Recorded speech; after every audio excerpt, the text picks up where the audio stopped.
But so real, you gotta get on in the back. What up, guys? Episode 2. We back out here. Oh yeah, we back. Mother's Day. Feeling good out here today. Ready to get after it. Let's do it.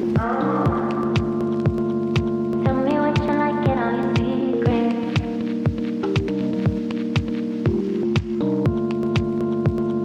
Baby, let's do our time.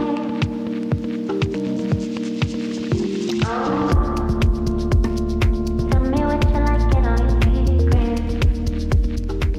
Okay, so it's episode 15, the finale. Congrats on your success. Let's start from the beginning. Tell me how important the intro is to the show. The intros had to be one of my favorite parts, honestly. As a kid, I always wanted to make movie trailers. I thought it would be one, cool to be responsible, to gather a handful of clips and make it suspenseful and sparking someone's interest. You know, it meant everything to me. And for the second reason, you know, as a kid, you always wanted to see the movie first, you know, so that was the second reason why I wanted to make movie trailers as a kid. So we see this show is not a typical show that you know, would search for on YouTube. Could you explain to us pretty much what inspires you to create this type of content at a time like this? The idea of bringing value to people, you know. I see that a lot of people may have been home for these last couple months. They haven't had a chance to, you know, be with family or friends and, you know, just have that slice of normalcy that we're used to living with.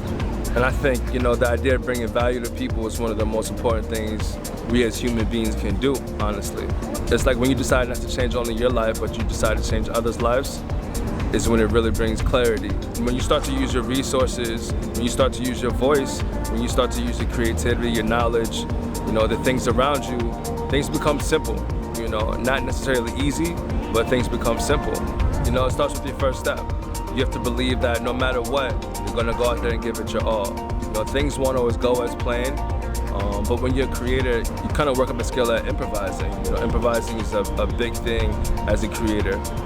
You know, planning ahead, anticipating that things won't go the way that you anticipate them to go. It's like when you're no longer comfortable with failure, you're going to make opportunities for yourself. You're going to find a way to get things done, and that's just the bottom line.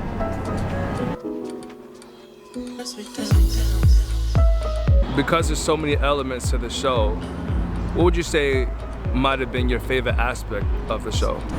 Favorite aspect of the show? Definitely the people, man. You know, the people are very interesting, especially of New York City. If you've ever been here to visit, it's never a dull moment. You get real reactions, and that's what I love, getting real reactions on camera. Sometimes people didn't know they were on camera, and sometimes they did.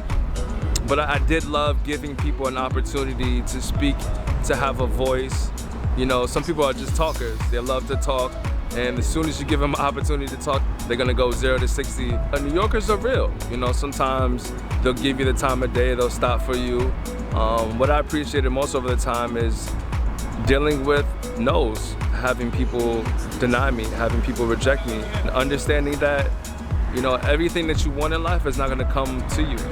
They're not always gonna say yes, but it made me want to get better at asking questions. Like, asking the right questions, you provide so much more value to people, and I think that's dope.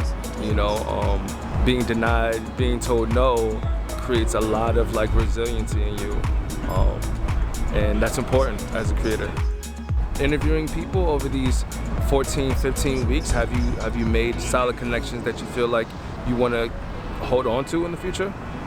Yeah, for sure. I definitely want to hold on to some connections. I met some really cool people, people all in different fields, you know, from therapy, radio, to media, to protesters, to people that are activists.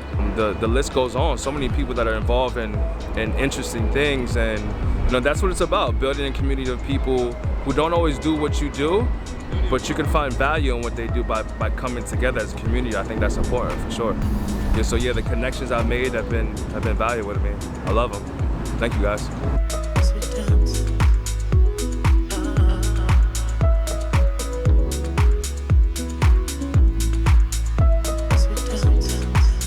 So let's talk about the locations. You've been to more than 15 different iconic locations in NYC. Can you tell us a little bit about what you've learned about NYC from those locations? You know what? I've learned you can be from different tribes but still march to the beat of one drum. You know, the people here in NYC definitely vary based upon, you know, the locations and the neighborhoods that you go to. The locations were actually there to give the episodes some additional direction. Before the protests, so like episodes 1 through 7, I gave my audience an opportunity to actually vote on my IG stories on which locations they want to go to. And that kind of lets me know what my audience wants to see in terms of the ambiance, in terms of the scenery, you know, so that was very helpful. You know, most people aren't from NYC, so when they told me, you know, places like Central Park and Times Square and East or West Village, you know, was eye-opening to them because they've never been to the city. So that was refreshing to hear. You know, people enjoy the scenery and the locations that not only my audience picked, but how I execute on it. So, you know, that was pretty cool. I enjoyed that actually.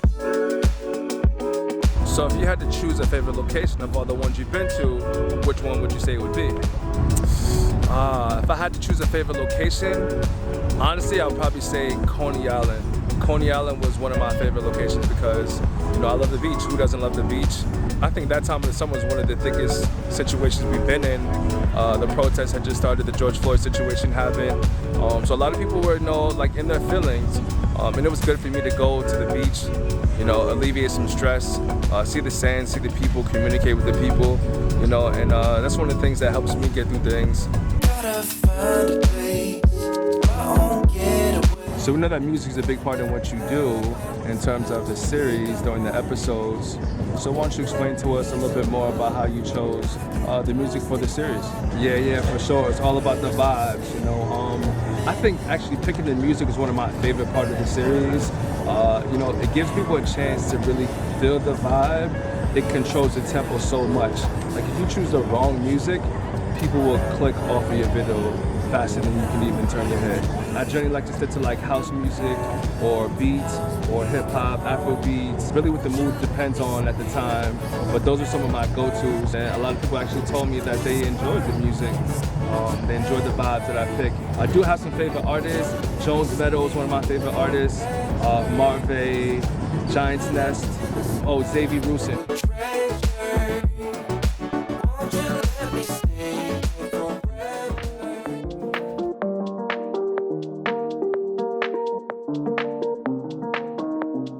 So what role did fear play in this series?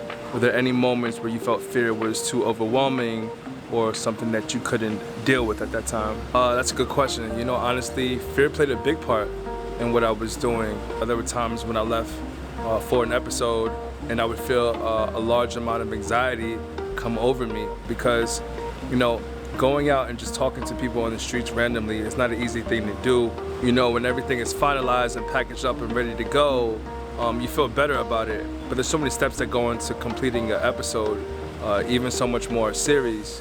And that's one of the things a lot of people don't notice, is all the hard work that goes into it. I wrote a post one time and it said that, you know, what takes me 7 days to create takes the audience 7 minutes to watch. It's unbelievable. I had no idea what it took before I actually started. Another thing people don't notice is that as a YouTuber, you essentially are a one-man band. You know, so if you don't approach that person for an interview, no one's gonna do it for you. If you don't take the time to stay up all night and edit that project that needs to be released tomorrow, no one's gonna do it for you. Can you give us any ways that you kept yourself in check, maybe through a challenging time in an episode or throughout the series? Yeah, for sure. A way I kept myself in check is only focusing on the goal. You know, don't allow any type of negative thoughts to creep inside your mind. If they creep inside your mind for a second, you know, it's game over for you. I truly feel that fear is one of the things that holds us back, and it also propels us to another level. Stepping outside of your comfort zone, executing when you feel scared, these are the things that will ultimately give you growth. This statement, nobody cares until you make it. What do you think about that? I think it's a great statement, actually. You know, people do care about you, but the goals that you set out for yourself will only be determined by your will, your discipline, and your competitiveness, you know, to go out there and to make things happen. Do you have any advice for for other people who may be attempting to create a web series or just be consistent with the content they're putting out. Yeah, I do have some advice. First things first, don't care about what other people think.